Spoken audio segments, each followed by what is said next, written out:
the stage, Connie Podesta.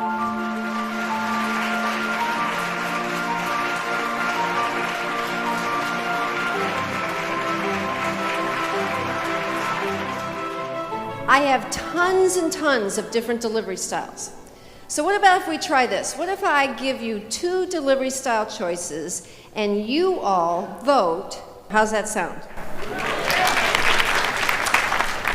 Choice number 1. I too have an unbelievable PowerPoint presentation.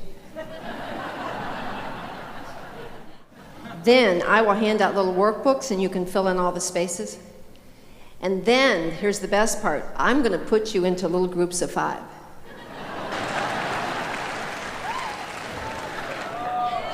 How many of you vote for choice number 2 before you even hear it? Oh. All right, choice number 2, I am a comedian and I'm a therapist. How about if we do 45 minutes of comedy and therapy? So, how many of you could use a little comedy right now in your life? How many of you are sitting in a row with someone that could use a little therapy?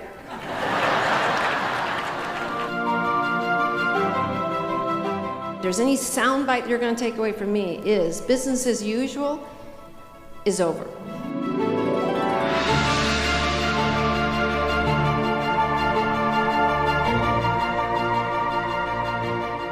It takes courage to be successful. We got to be willing to lay ourselves out there, be brave, take risks, and do the right thing.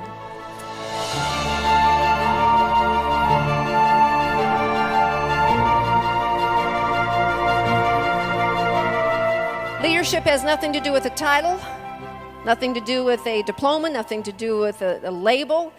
Leadership means that you understand that you are influencing someone, a child, a coworker, a peer, someone in the grocery store. You are influencing someone every time you are in the presence of another human being.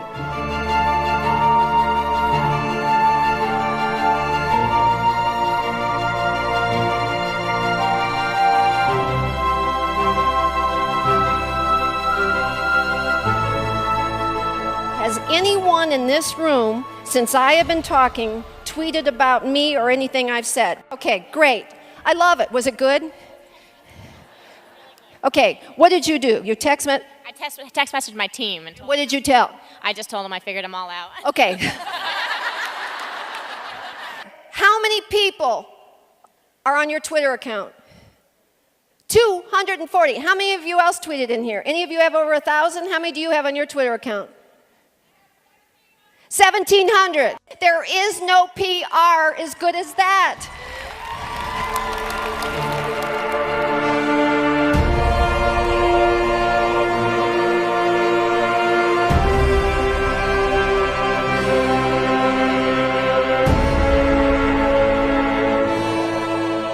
Sales isn't about necessarily selling a product. Sales is about selling ideas. Sales is about selling yourself. I do about 5 radio interviews a week, and the number 1 question and call-in I get is, how do I keep my job? And I say, because you better sell yourself. Nobody better be more proud, more assured that you have an absolute attachment to the bottom line of your company, that you validate what you are, that you bring value to this. If I were to walk up to any of you, CEO of your company or your business, and say, why should we keep you? You better have a 30-second answer that comes out of your mouth like that.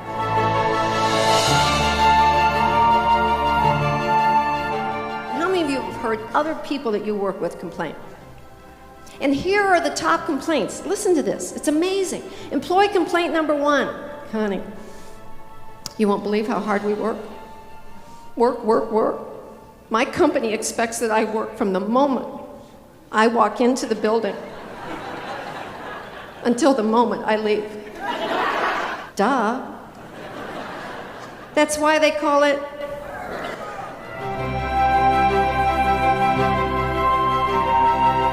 Sometimes people will email me and they say, Connie, if you had to give me one secret to success, what would it be? Mine has simply been this. I figured out what I could do really good, and I figured out what I can't do at all, and I go after the first, and I avoid the second. And sometimes people say, well, Connie, isn't the journey about learning and I don't have time for that.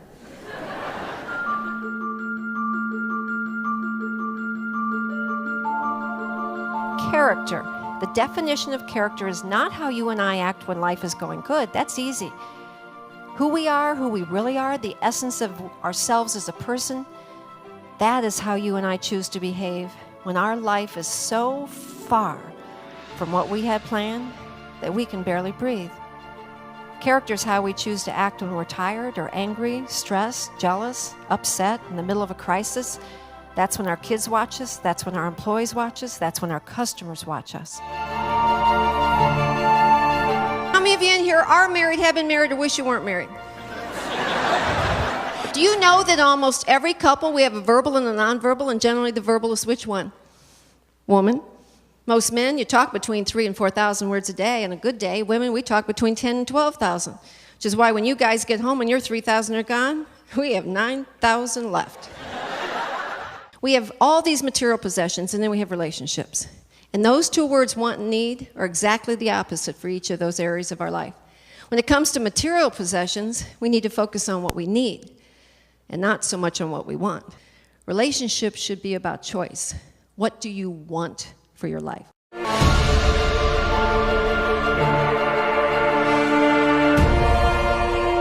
I would put it to you that happiness is not a given.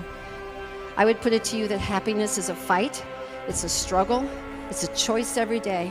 Every day I wake up, I choose to be happy rather than sad. Every day I wake up, I choose to be jubilant. Every day I wake up, I choose to be optimistic rather than pessimistic, and things keep happening that get in my way, and I have to keep recommitting to that choice. Because if you believe you deserve happiness, you won't fight for it.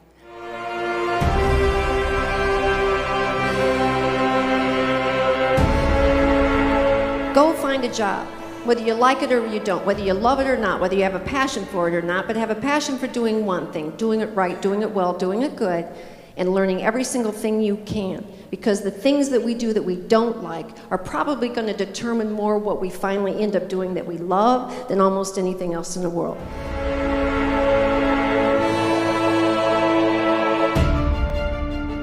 Balancing home and career. It's not about time, ladies and gentlemen. It's not about time. It's about self-respect. It's about identity. When I am on stage at work right now, I feel respected. I feel good. I feel smart. I feel proud. But I tell you what, when I go home at the end of a day and I walk into my own house, I have those same exact feelings. I feel respected as a mom, as a wife, as a friend, as a grandmother. I feel proud. I feel all the same things. Balancing home and career is not about hours. It's about how you feel in each of the areas of your life.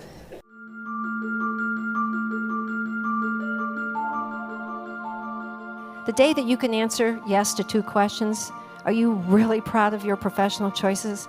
And at the end of the day, are you really proud of your personal choices? The day you can answer yes to those 2 questions, there will not be a richer person in the world than you.